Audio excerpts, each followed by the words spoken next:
Hello दोस्तों, स्वागत है आपका मेरा YouTube channel Tiwari education centre में। आज हम पढ़ेंगे क्लास 10 का चैप्टर 2 का आखिरी टॉपिक वाटर ऑफ क्रिस्टलाइजेशन। इसके बाद पीओपी भी है। बस ये आखिरी टॉपिक का आखिरी वीडियो है इस चैप्टर की। मेरे ख्याल से 8-9 वीडियो बन चुकी हैं। आप कोई सी जो भी टॉपिक आपको समझ में नहीं आता वो आप मेरे यूट्यूब चैनल से देख सकते हैं। आज है topic water of crystallisation, Hindi में क्रिस्टलन का जल। इसका सिंपल सा मतलब है कि किसी भी एक फॉर्मूला यूनिट ऑफ सॉल्ट में कितने वाटर मॉलिक्यूल अटैच है, बस उसको बोलते हैं वाटर ऑफ क्रिस्टलाइजेशन। मान लो कॉपर सल्फेट .5H2O, ठीक है, ये एग्जांपल हो गया। वॉशिंग सोडा हमने पढ़ा था Na2CO3.10H2O, ठीक है।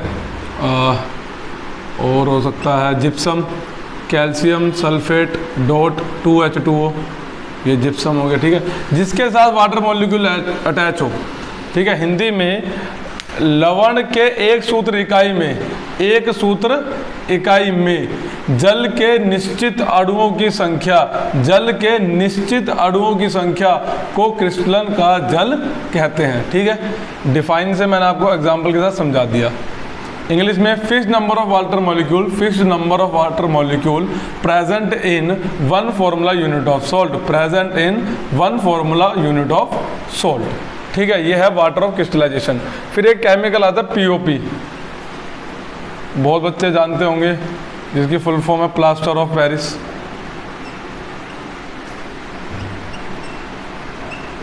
ठीक है, प्लास्टर ऑफ पेरिस, इसका जो फॉर्मूला है वो है CaSO4.12H2O, जिसको केमिकल नेम है इसका कैल्शियम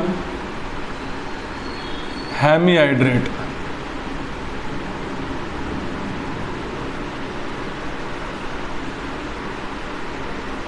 ठीक है, हिंदी में बोलेंगे कैल्शियम अर्धहाइड्रेट, कैल्शियम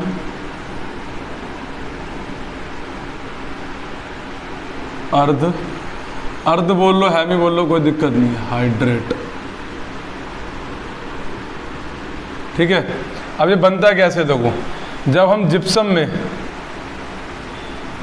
CaSO4.2H2O, ये जिप्सम का फॉर्मूला, किसका फॉर्मूला है, ये जिप्सम को जब हम हीट करते हैं, क्या करते हैं, हीट का सिंबल होता है ट्रायंगल, 373 केल्विन पर, ठीक है। तो क्या होता है, वाटर का आधा मॉलिक्यूल अटैच हो जाता है पीओपी से, कैल्शियम सल्फेट से, और जब दो में से आधा मॉलिक्यूल निकल गया तो कितना बच गया, डेढ़ हो जाता है अलग, ठीक है। और इस पर ध्यान रखना, ये जो रिएक्शन है ना, ये रिवर्सिबल है। रिवर्सिबल मीन्स कि हम जिप्सम से पीओपी बना सकते हैं, ठीक है। पीओपी में, ये पीओपी है, पीओपी प्लास्टर ऑफ पेरिस।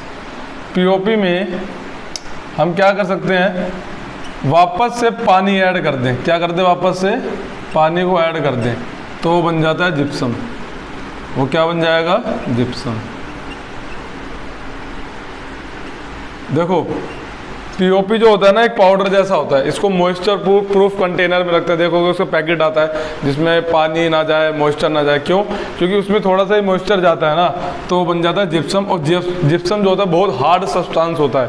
जैसे हमने मान लो किसी की हड्डी टूट जाती है तो डॉक्टर प्लास्टर चढ़ाते हैं ना, तो पीओपी होता है, उसमें पानी ऐड होता है, फिर वो क्या होता है, वो चीज़ सख्त हो जाती है। सख्त होने की वजह से क्या होता है कि अब ये मूव नहीं करता है ना। पहले टाइम में क्या होता था, ऐसे लक्कड़ लगाया, उसको लक्कड़ से बांध देते थे, तो दर्द भी होता था और उतना स्टेबल नहीं रहता था। तो पीओपी में क्या होता है, पीओपी लगा के उसमें पानी ऐड करके फिर क्या हो जाता है, वो एकदम सख्त हो जाता है, हार्ड, जिससे हमारा हाथ मूव नहीं करता। दीवारों को स्मूथ करने के लिए पीओपी लगते हैं, है ना। जब पेंट करते हैं उससे पहले क्या करते हैं, पीओपी लगाते हैं ताकि दीवार की सरफेस क्या हो जाए, स्मूथ हो जाए। और क्या यूज़ आता है, खिलौने बनाने में यूज़ आता है, मूर्तियाँ बनाने में यूज़ आता है, जो सीलिंग्स में डेकोरेशंस होती हैं, है ना, उसमें पीओपी का यूज़ आता है। वो आपको सब एनसीईआरटी में मिल जाएगा, ठीक। इसमें ये याद रखना, इसकी प्रिपरेशन ये है। और हम पीओपी से वापस पानी ऐड करके जिप्सम बना सकते हैं। जिप्सम एक हार्ड सब्सटेंस होता है। जिप्सम जो होता है वो एक बहुत ही सख्त पदार्थ होता है, ठीक है। इसके बारे में ध्यान रखना। अच्छा, ये क्वेश्चन आता है कि पीओपी में हाफ मॉलिक्यूल अटैच कैसे हो रहा है। 1 होगा, 2 होगा, 3 होगा, 4 होगा, ये हाफ का क्या मैटर है। हाफ का मैटर ये है, देखो मैं समझाता हूँ, 1 मिनट, ये नोट कर लेना, वाटर ऑफ क्रिस्टलाइजेशन, ठीक है।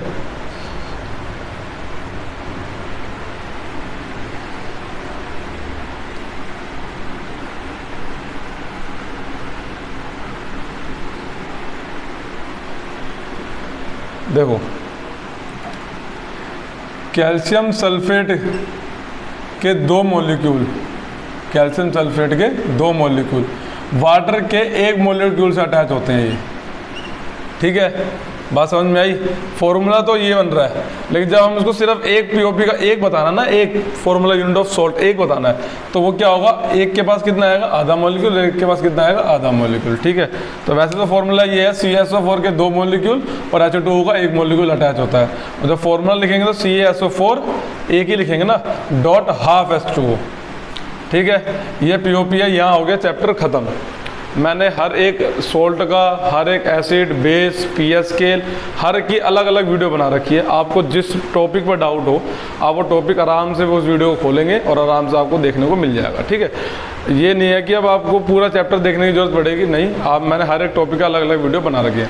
पूरा चैप्टर डाउट है तो प्लेलिस्ट में जाओ, पूरा चैप्टर 2 के पूरी 9 वीडियोज़ होंगी, 8 या 9 होगी, जितनी भी होगी, उसको आप स्टार्टिंग से चालू कर दो। 5-5, 6-6 मिनट की वीडियोज़ है, मतलब ये समझ लो आप 2 दिन में पूरा चैप्टर अच्छे से कवर कर सकते हो। फिर आप कोई भी NCERT का क्वेश्चन उठा लेना, किसी भी सैम्पल पेपर का क्वेश्चन उठा लेना, किसी भी राइटर की बुक उठा लेना, किसी का भी हो, क्लास 10 का एसिड बेस सोल्ट, अगर आप मेरे वीडियो पूरी देख लेंगे, आप कोई सा भी आंसर उसमें देख सकते हैं। आपको कोई भी डाउट हो, कुछ क्वेश्चन में डाउट हो, तो आप कमेंट बॉक्स में से पूछ सकते हैं। इस वीडियो में कोई डाउट हो तो पूछ लेना। अगर चैप्टर समझ में आ रहा हो, वीडियो समझ में आ रहा हो, तो प्लीज़ वीडियो को लाइक करें और जितना हो सके उसको सब्सक्राइब करवाएं, शेयर करवाएं, ठीक है। Thank you.